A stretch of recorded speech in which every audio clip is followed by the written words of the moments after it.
Tim Riley, tell me about yourself. Let's see, I started training officially 5 years ago, like actually working with people and not just like helping my friends get jacked and like my family members. And I started at a really shitty LA Fitness in Delray Beach, Florida, selling personal training and just kind of training people intermittently. And eventually I fell in love with it. And then I got like real obsessive. So I could be pretty all or nothing. And I was definitely my life was all training for a really long time. And so certification after certification, you know, every YouTube wormhole you can imagine. And I just constantly put myself in positions to work with people that I thought were smarter than me. And fast forward, and today I train everyone from Gen Pop to pro athletes. The director of sports performance here at the Collective in Austin, Texas. Right now, a day in the life for me as far as training goes. You know, I'll have some NFL guys here for the off season, and then I'll have, you know, a housewife who just wants to be fit, followed by a middle-aged tech millionaire who could really care less about being here. And then I'll have pro volleyball athletes after that. And then maybe sprinkle in a high school athlete or two, like a female soccer player or a high school football player who just, you know, they just want to improve athleticism. So I do a little bit of everything.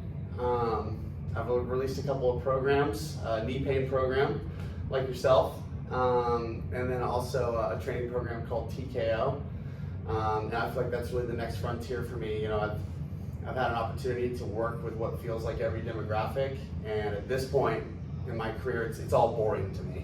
I mean, I love it, don't get me wrong. Like, I'm passionate about what I do. I really enjoy working with athletes, no matter what their age. If you want to work hard, I'm in. But I've been doing it for a while now, and I don't know about you, but after I've done something for any period of time, and I feel like I've gotten to a place where I've gained a certain level of competency around doing it or doing it well, I need the next thing. I have to. And so, you know, growing my online presence, putting high quality programs out, much like you've done, is really the next frontier. So that's the Tim Riley elevator pitch. Yeah. You've led people through too many lunge down and back. Yes. Yeah. Yeah, same. So I think we probably connected through knee pain. So yep. Tell me your personal knee pain journey. Okay, so, you know, I never really had jumper's knee pain or knee pain at all until I was 25. And I went from basically not playing basketball ever at all for like probably 2 years. And I grew up playing basketball. I played sports my whole life, never had knee pain.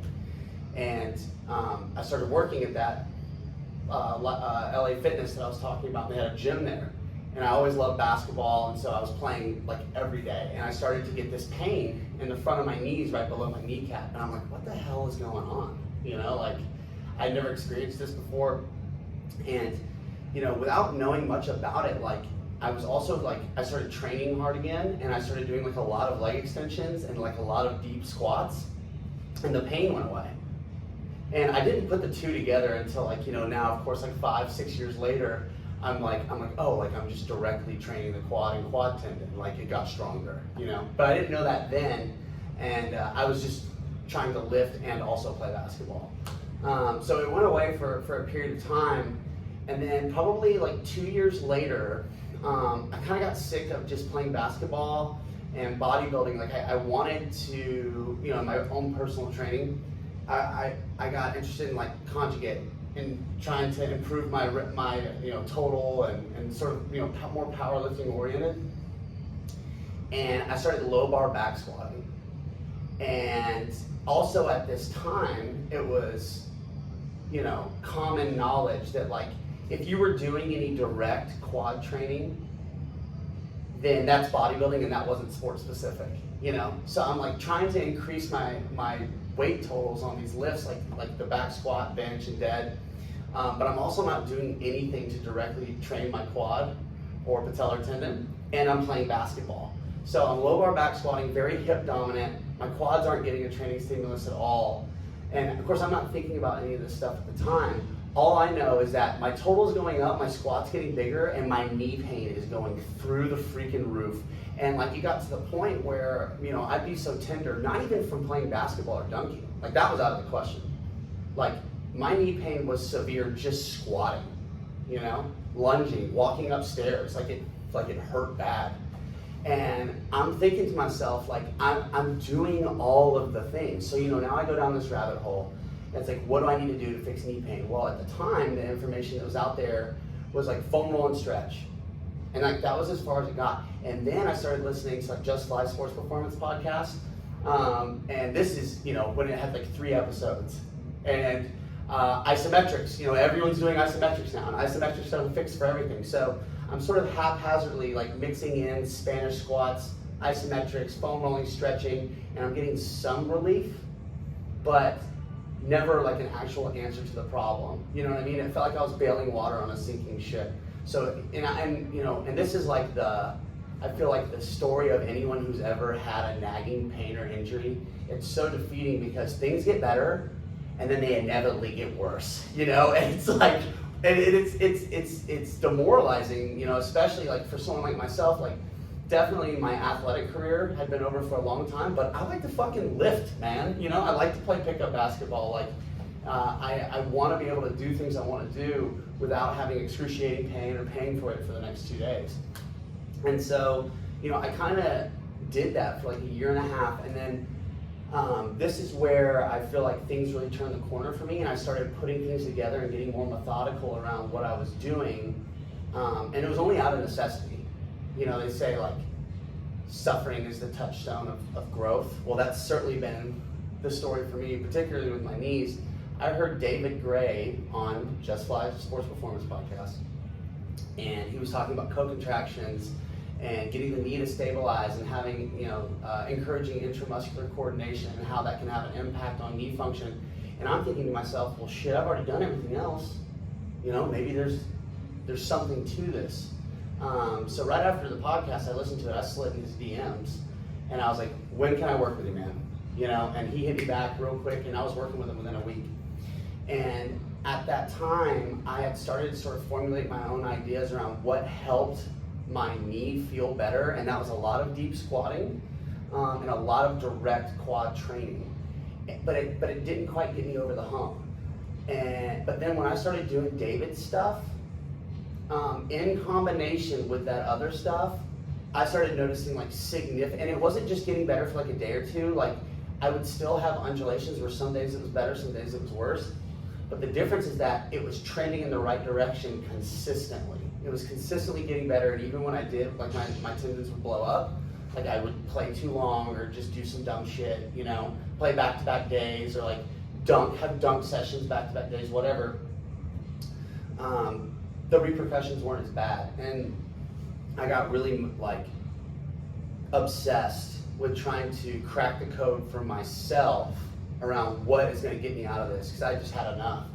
And you know, I ended up getting to a place now today where I don't have jumper's knee pain. Like, I find ways to injure myself in other ways, you know? Like, I've got an adductor that's flared up. I jack up my low back from time to time trying to lift real heavy because I love it. But knee pain tendon pain is no longer an issue. Jumper's knee pain is a non-issue for me today, which is crazy because I had it and struggled with it for fucking 3.5 years off and on. But out of that suffering and out of that misery, and just haphazardly, you know, trying things and throwing shit at a wall and hoping that it sticks, I was able to, you know, build a knee pain program. And it forced me to meet and reach out to people like you and like David, and now you guys are my friends, you know, and I have this network of people who are really smart, who really care, and I can learn from you guys, and most importantly, dude, my knees don't hurt.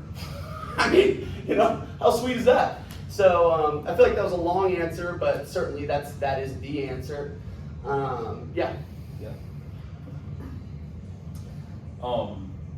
That's probably similar to what I went through, where like all the lifting, I have all the lifting down, all the load and everything, but there's just like pieces missing.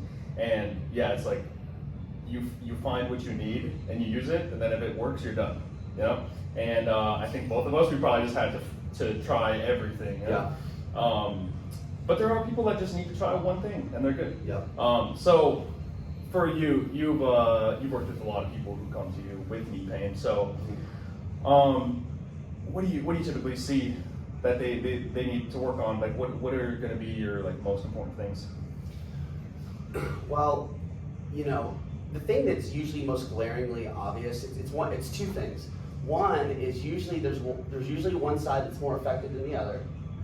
That's that side, the quad on that leg is almost always more atrophied, or at least weaker than that other leg, which makes a lot of sense. You know, if you're having pain on that side, you're probably not favoring that side. You're probably staying off of that side. So, and then another observation that I've made, and I can't think of a case where this hasn't happened yet. If I get someone on a foam roller bridge or any of those exercises that encourage co-contractions between the calf and hamstring, the side of the leg that is showing the most pain, jumper's knee pain, almost always cramps up immediately, or they're not able to hold it for any significant amount of time. Now, like, I would say that like one of those things on their own in a vacuum means nothing. But the fact that they both almost always occur, you know, usually that, you know, anecdotally means like we should probably be training both of these things. But to your point, like, you know, everyone is different. And like, you know, I can, generally speaking, like if I give someone, like if I notice most of those things in someone and I get them on a leg extension and I'm like, okay, high rep, let's just get a big pump. Let's keep this tendon under load for a long time and see what that does for you. Like sometimes like that's all people need, and they don't really need to do the co-contraction stuff. Like it's kind of a non-issue. Sometimes I do that for the quad. Like I'll directly train the quad and they'll get some relief, but not like, it doesn't like seem to improve it immediately. And then I get people on the foam roller bridge and they stand up and they're like, I don't feel any pain.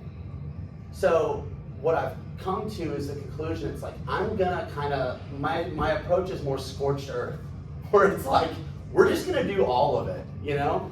I'm gonna get you squatting deep. I wanna get the quad, you know, I hate to say this, but it's true, strength and length, you know?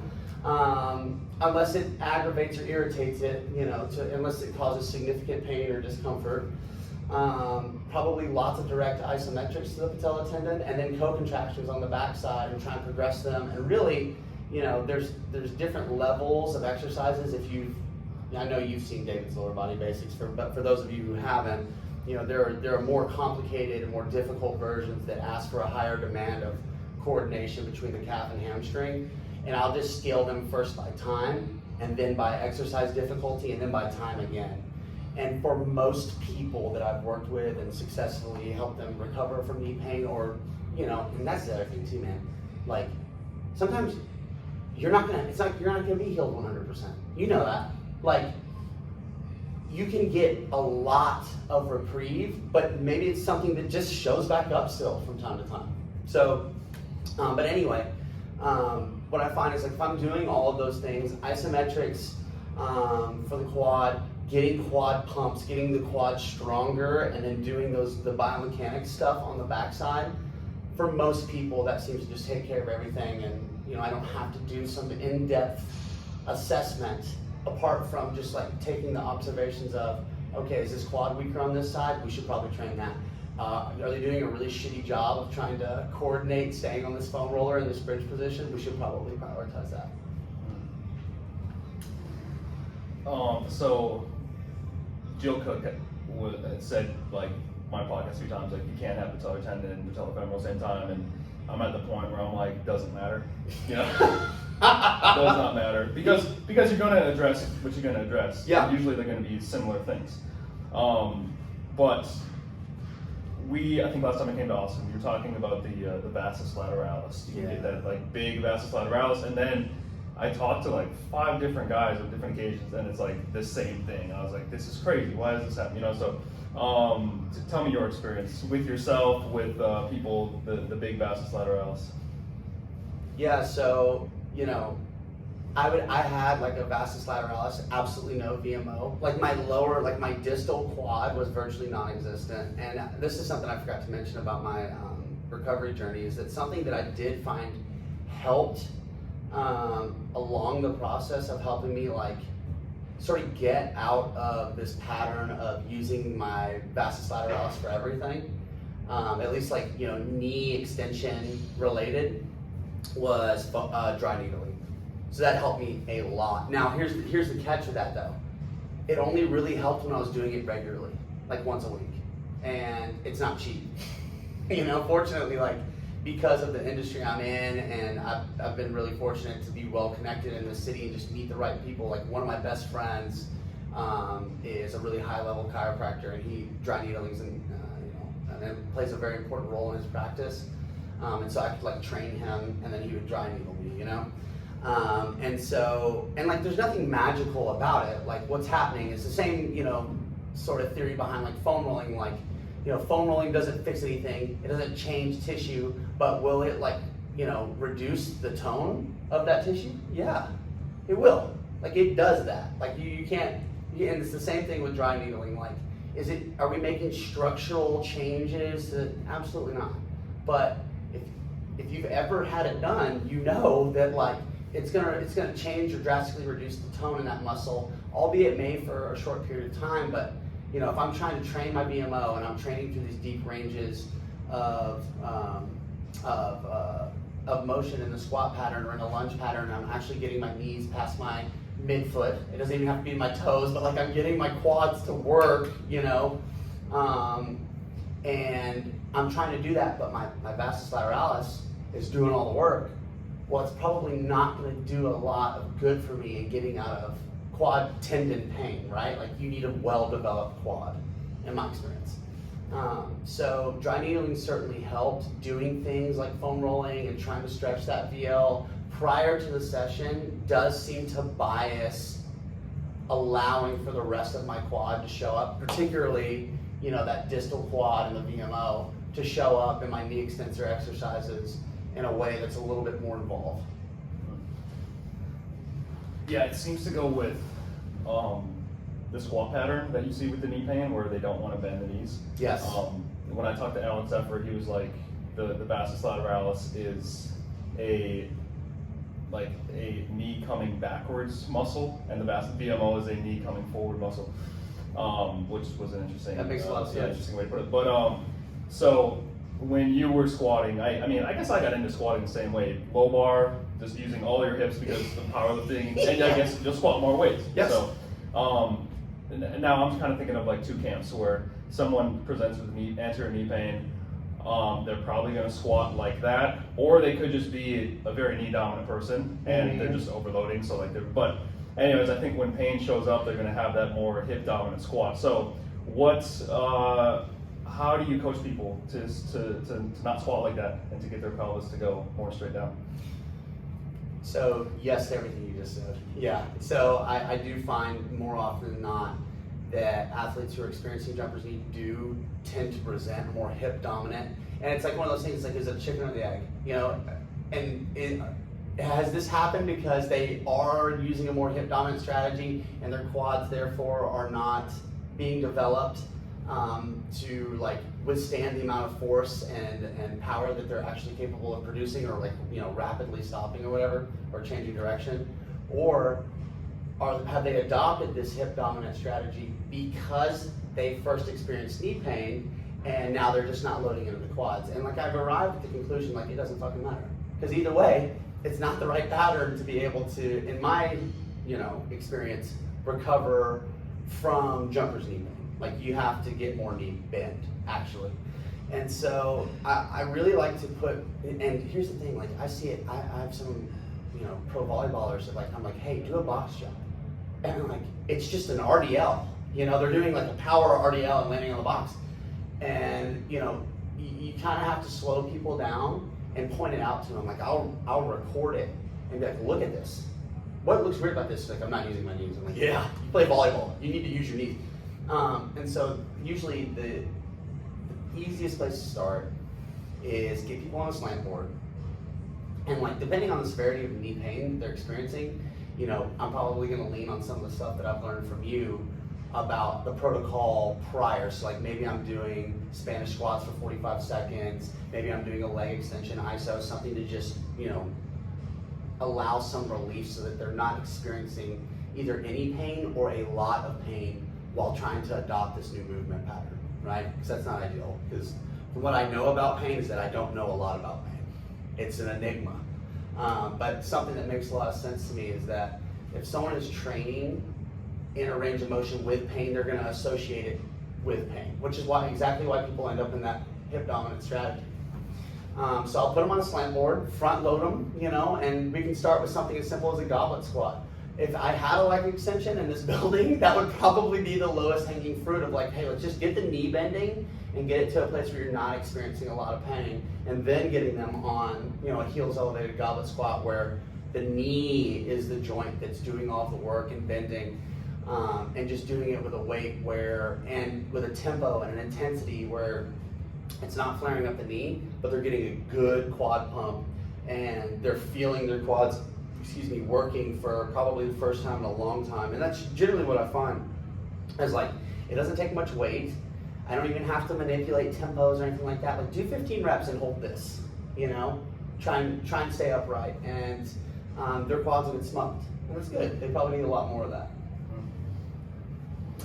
So we just lifted with Kyle Dobbs, and you were out, but we went to get a smoothie. And I mean, I'm still curious because I did a podcast with Kyle, and a long time ago, it was PRI for meatheads, but he seems like talking about those biomechanics guys, like people are so soft. You know, that's the thing is like, so, and because I'm not a guy who fully understands all the biomechanical stuff, I kind of feel a little bit insecure where I'm like, is there pieces of information that I'm not getting? And then to have someone as smart as Kyle just be like, it's all about exposure, it's all about loads, you know?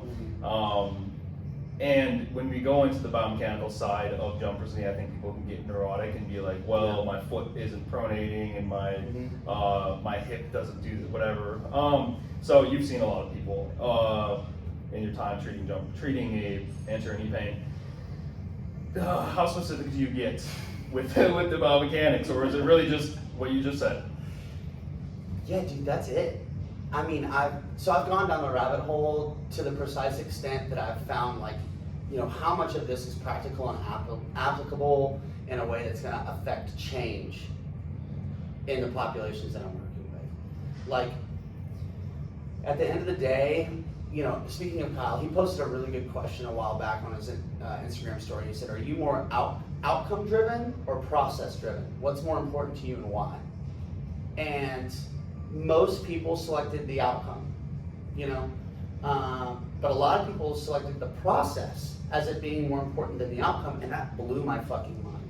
Like, what do you mean? Like, I don't care how we arrive at the destination as much as getting to the destination. And in this case, that analogy applies to, like, I don't care about the nuance of relieving and needing to know every articulation of every joint and how it applies to the bigger picture of the body, and whether it's an inhalation or an exhalation strategy. I think all of that stuff is really important to look at and have as additional information as a lens. You know, all of those different, you know, ways of looking at the body and how it functions, I think are interesting ways to just add to the library of experience of being able to look at the body from different points of view. But at the end of the day, I don't give a fuck about any of it if it doesn't make a difference, you know? And quite frankly, like, I talked about this in the last podcast I was on, forgive me, I'm forgetting CT and Jay, is that their names? James. Yep. You know, I'm in the results business, man. You know, like, I don't know about you, but like, these people pay my rent, you know? And like, I'm not gonna spend a lot of time, you know, using things that haven't worked for me or that work in theory. I've got an hour, you know? And they're like, fix my knee. You know what I'm saying? So I found things that really do seem to work. That's not to say that there aren't bigger you know, and more important applications of this stuff, or that it's not worth discussing or considering. But for me, ultimately, like, I'm gonna do the stuff that works, you know, and you know, to most of my clients, like, even, you know, the stuff that we're talking about getting the pelvis to move straight up and down, to getting the knee to bend a certain way, co-contractions, like, most people don't, my clients don't want to hear about that shit. I'm like, get on this foam roller and do it like this. Good luck. You know, like, so, you know, but again, yeah, to reiterate, like, I do, there's value in all of those different lenses of looking at how the body operates. I think it can just widen your perspective and add to depth and knowledge. But, you know, as far as its application in my programs, I just, you know, there's that bell curve where it's like, I started off only using machines, and then, and to get jacked, and then, like, you know, at the peak, like, you think you've arrived, and you're like, you know, coming to a place where only barbells and dumbbells are they're like the pinnacle of the mountain, and then, like, arriving back at, like, no, machines are fine, you know. And I've kind of done that with all this movement stuff as well, where it's like, you know, I probably wasn't too far off the mark in the beginning. You know, I've learned a lot, and I've come full circle, but you know, there's no need to overcomplicate this stuff. So I did a show with Enda King. He's a guy, I think he's in Ireland, and dude is, like, crazy smart. He said so many things where I was just, like, blew my mind. But also, like, so simple, where I'm like, why did I not think this way before? You know, like, someone gets patellar tendon pain in the back in the day, it'd be like, get on a leg extension. And actually, if you are results oriented, that might work for the guy. But yeah, really, it should be like, where are you now and where do you want to be, and then work backwards from there. So usually, I just got a message like an hour ago. Guy's a physio somewhere, but he was like, well, how do you deal with the lack of movement variability in a person with tendinopathy? And I was like, well, it all depends, but I think the easiest thing would be, if they're a jumper, have them jump, look at how they jump, and then you have some deficits to address, you know? So for you, when you have someone come in with knee pain, like, yep, what are you starting with? Do you start with, like, and that can be tough, because it's like, jumping hurts my knee. Are you going to be like, hey, show me a jump? You know, it's like, oh, you know, but you can at least see the way they're doing the activity and then maybe work backwards. So anyways, how do you, like, start with that rehab process? And then to add on top of that, how are you taking all the lifting and the co-contraction and everything, and then building that back into the actual activity that causes pain? So, you know, if someone's coming to see me specifically for knee pain stuff, like, I'm asking them a lot of questions. You know, I'm taking them through movements, you know, with not a lot of intensity, mostly, like, some squat patterns. And, like, I can even take them through a dynamic warm-up, and, like, part of my dynamic, quote-unquote, dynamic warm-up is, like, a walking lunge, you know? And most people who have jumper's knee, it's not so flared up to the point where they can't even attempt a lunge, you know? But I can learn a lot about watching them just try and lunge down the field, around, like, what strategies they're using, how much they're favoring one side. And then once I get them warmed up, and of course I gotta ask questions like, hey, can you do a box jump? Like, can you jump at all? You know, does it hurt more when you land? Does it hurt more when you try and go into a counter movement jump? Have you tried, you know, starting from a seated position and, like, rolling into the jump? And so, to your point, and to, you know, the gentleman's point that you had on your podcast, is, like, there's no real answer to that other than just, like, gathering as much information as I can from them and finding out a reasonable place for them to start. And, like, it's subject to change based on the information that I have at hand. Like, if someone is capable of doing a counter movement jump, repeat counter movement jumps without getting into real deep ranges of knee flexion and it doesn't cause them knee pain, like, we'll probably start there, you know, and try and just, like, grade the exposure in terms of, like, the depth of knee flexion they can get without pain. You know, it hurts real bad when I do single leg stuff, but I can still do double leg stuff. Okay, well, like, let's start there, you know? At least from the plyometric side of things. You know, also too, like, I think it's important to, like, not completely remove plyometrics or jumping or sprinting. Like, you want to remove as little as possible.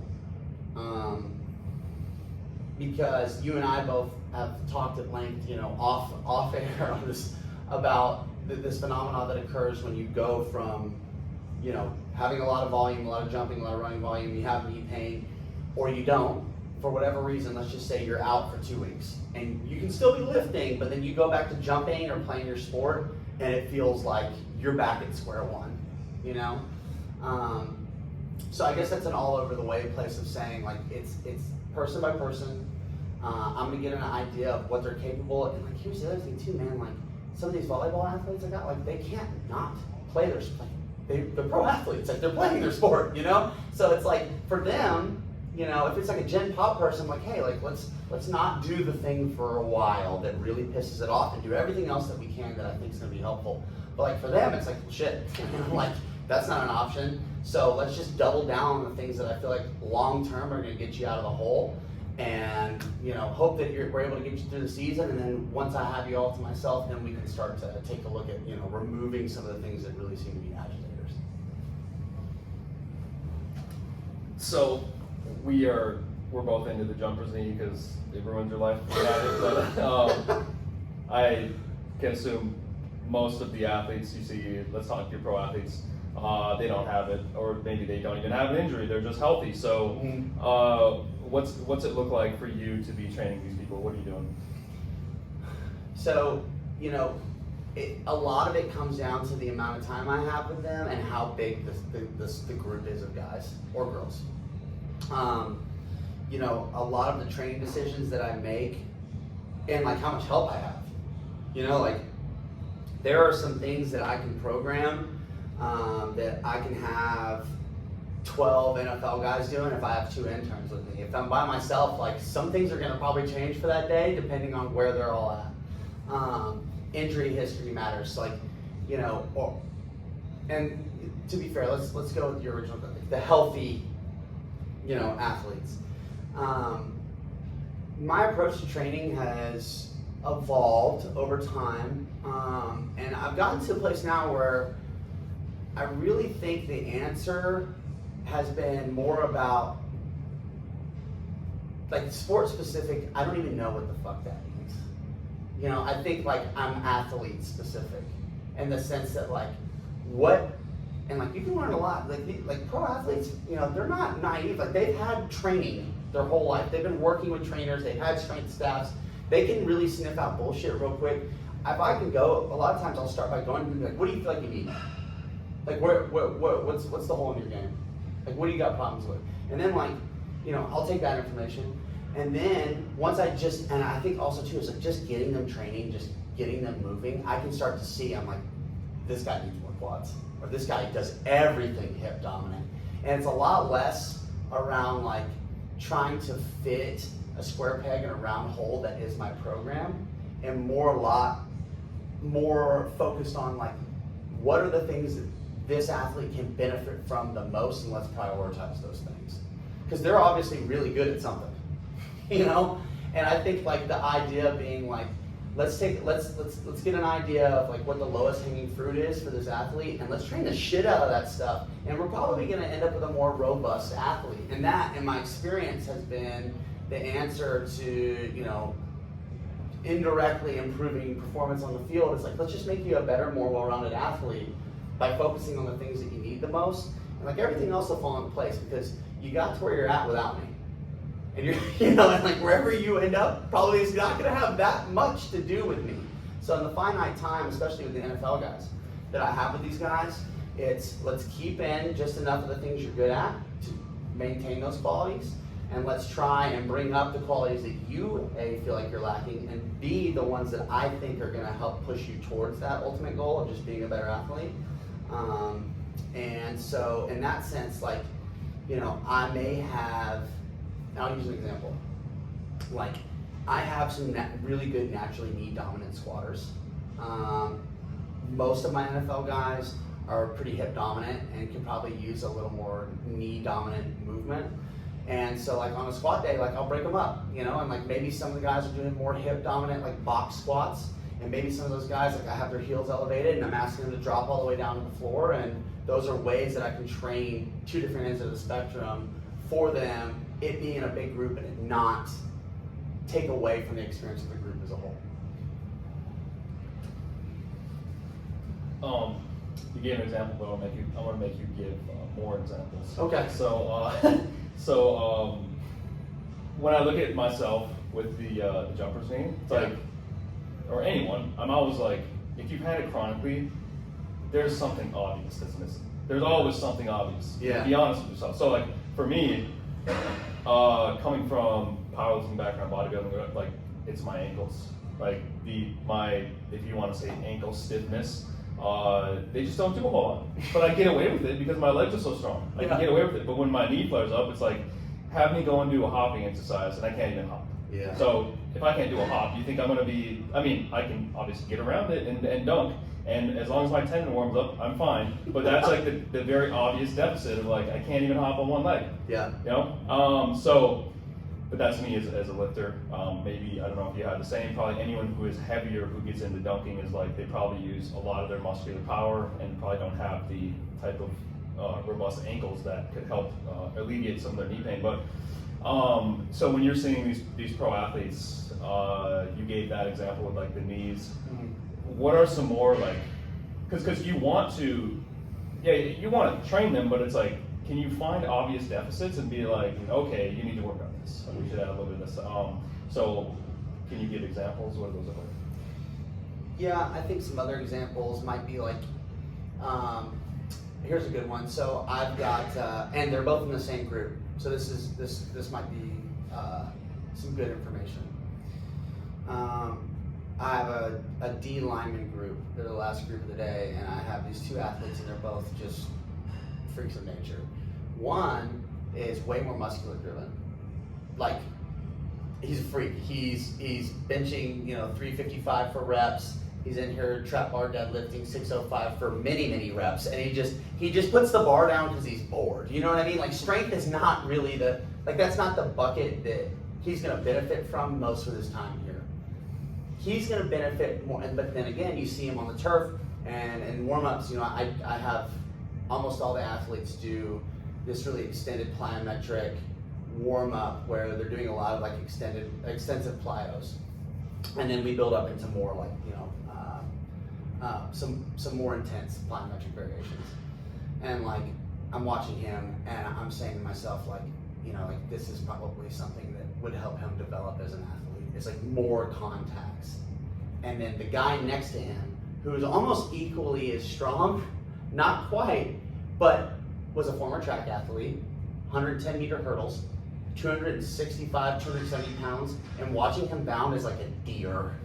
Just unbelievable, And like, there's not a lot of stuff when I look at him and I say to myself, like, where's the low-hanging fruit with this guy? Like, there's not always a low-hanging fruit. And that's the other thing, like, if you go looking for stuff, you're gonna find it. So you have to be careful, right? Like, like the best thing for him was to come in and just do the program. He wanted to show up, work hard, didn't really give a shit what we're doing, high effort, he's just gonna crush it. But then I look at the first gentleman that I talked about, and I'm like, hey, like, we should probably just add in a little more elastic volume for him. Maybe, if, let's say, we're doing 3x5 that day, like an 8 or 9 RPE, which I don't even use that language for most guys. I'm like, work up to a heavy 5, we're gonna do it 2 more times. For him, maybe we just hit that twice. I don't really need him picking up 605 for, 15 total reps or whatever. And like, maybe he ends up doing some more bounding, some extensive plyo work, some pogos in addition to that. And I can explain that to him, like, hey man, like, look, you're strong, right? And he's like, yeah. I'm like, okay. But you're not very bouncy. You could be bouncier. I think it could help you develop some more power. Let's do that instead of some extra sets. He's like, bet. So, and that brings up one more important point I want to touch on too, is like, all of those observations are academic, but they don't mean shit if I can't like articulate that in a way to these guys where I'm like, hey, like, here's what I'm saying. Are you seeing that? Do you feel that at all? Finding a way to communicate that, have them be like, yeah, you're probably right. I'm like, okay, well then like, let's do that. And then it's really an easy transition. But yeah, to summarize, I think like some of these guys don't have low-hanging fruit, man. Like some of these guys, like there's a reason that they're third-round draft picks or whatever. Like they're here for 6 to 8 weeks, and then they go away for another 6 to 8 weeks, and then they're back for a short amount of time before they go back to league. Like, my job is to just like do the best I can with the time I got, keep them healthy, and make sure everyone has a really good experience. So that's not the sexy answer, but that's the truth, you know. So yeah. So we both went down the Bill Hartman rabbit hole a little bit with the Good morning. Wide ISA, narrow ISA. What do you change anything? You have athletes like that?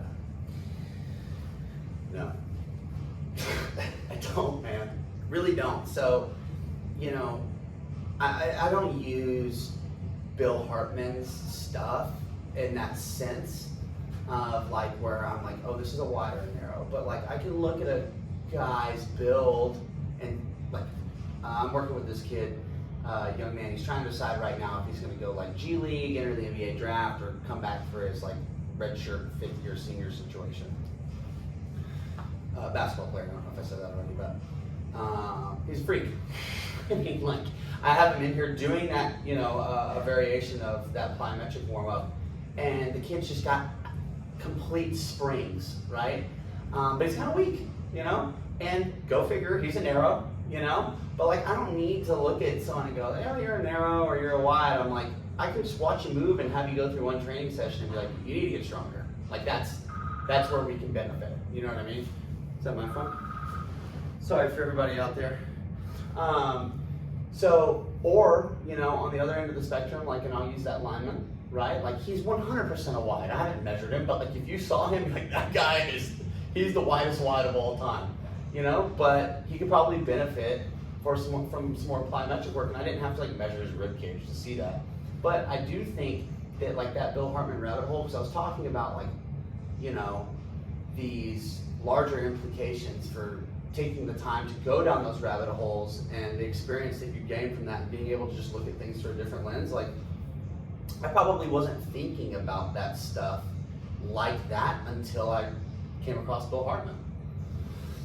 And to his credit, like, it's kind of uncanny to, you know, it's like, you know, like the guy might be onto something there, you know. I don't know about the neuro coffee, but like, you know, the wide and narrows do seem to kind of present some similar strategies and do have a tendency, you know, to, you know, one seems to be a little bit more elastic, one seems to be a little more muscular driven. So, but do I think about that on the fly? No, I see it, I intake the information, and then I start making training decisions based off that. But, you know, Bill played a part in that, and my being able to just look at someone, see how they move, see what they, you know, present as an athlete, and then being able to make decisions like, okay, this is the direction we're probably gonna benefit from going in. Yeah, my first exposure to that, like the maybe force and elastic, I don't know those terms, but was probably Dan, Jump Science. Mm-hmm. It's probably Dan, you know, like just being able to simplify things down to that. So it seemed like you could get in the wide ISA, narrow ISA, and then change all your weight room exercises to do a split squat in this certain way or that certain way. But I mean, go ahead if you want. But it makes more sense to be like, okay, this guy, if he's a wide, he's a big force producer, probably needs more elastic stuff. This guy is a narrow, elastic guy, probably needs more force stuff. So that's how simple it is for you.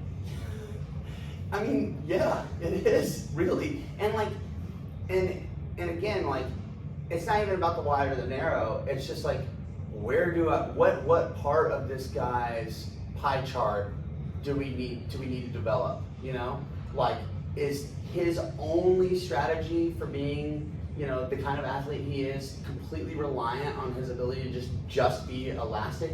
And is it going to benefit him to get stronger? Will that help him be even more elastic? You know? Or am I going to train him to the point where it's like, you know, kind of the thing that makes him special is, you know, I'm actually training that out of him. You know, so those are all considerations too. And it's like, you know, I think the thing about our field and industry is like, we want answers. You know, I want objective measures. I want to know, you know, at what point that's happening and when and where. And like, there are ways to sort of get a view of that, but like, that's also a part of like the art of coaching. you know, in my opinion, where it's like, you know, being able to watch someone on a session by session or week to week basis and kind of, you know, based on my experience of watching movement and watching athletes, and then having an intimate understanding of what I'm doing with this guy and why I'm doing it and where I'm trying to get to, I can start to see like, oh, like we're getting bouncier and we're getting stronger. Or are we just getting stronger and not getting bouncier? You know what I mean? And in that case, you know, maybe I'm back down on the strength stuff. You know, and that's the one of the things that I like most about being able to work with, you know, any athlete, not just pro, but high school, college, one-on-one, because my ability to like sense and detect and get a feel for where they're at, you know, it's just a little bit higher than having like a group of 10 to 15 guys. Like it just is inherently, you know? So yeah. So I had Peter Malliers, the tendon guy, on a long time ago, and I think this could apply to injuries, performance, what everybody said. It's always a low tolerance thing, sometimes a biomechanics thing. So I went through the initial stages, looking at everything through load. Like, who cares how you move? Just freaking load, you know? And then you get into biomechanics, and then it's like, you're not really loading. You're doing these like very soft exercises. And over time, I've come to appreciate a little bit of both. Mm-hmm. So I think you maybe had the same type of experience. So if you could talk about like kind of going through that and how you look at things now. Yeah. To kind of combine the two, because I think you have that load side where it's like just hit the thing hard, and then you have the biomechanics side of like, well, your pelvis is facing this way and not this way, and it's like, how do you fit the two together? So I listen to Colin Cowherd. I love his show. I'm a sports nerd, and he talks a lot of football. And I work with all these NFL guys, and I'm obsessed with football in general, college, NFL. All that to say is he has a saying. He says it may not be everything, but it's something. And you know, I think in our field and just in general, I think it's human nature to kind of get closed-minded when you find something that works. Like you find one thing that works, you're probably likely to be predisposed to clinging to that thing, and anything else out there, it's kind of like, you know, I'm good, I'm all set. And you know, the older I've gotten, and the more experience I have training, is like, you know, I'm not going to throw the baby out with the bathwater just because, like, you know, I think there are a lot of biomechanical considerations that I just, you know, I don't include in my programming, or that I don't think is necessary. Doesn't mean that some of it isn't. And, you know, where you draw the line on what matters and what doesn't is entirely subjective, and everyone listening to this podcast, we're all going to have different opinions and viewpoints on that, but that, all that to say is that it's not nothing, you know? And I think it would be absurd to make the assumption that it can only be a load thing, and vice versa. Like, you know, certainly there's a middle ground there. And again, like, you know, people like black and white, they don't like gray. You know, that's something I've struggled with personally in my training life in general. You know, I like having just an answer, man, you know, and knowing like 2 + 2 is fucking 4, you know? Sometimes it's just not that simple. And the reason people don't like it to be that simple is because you actually have to think.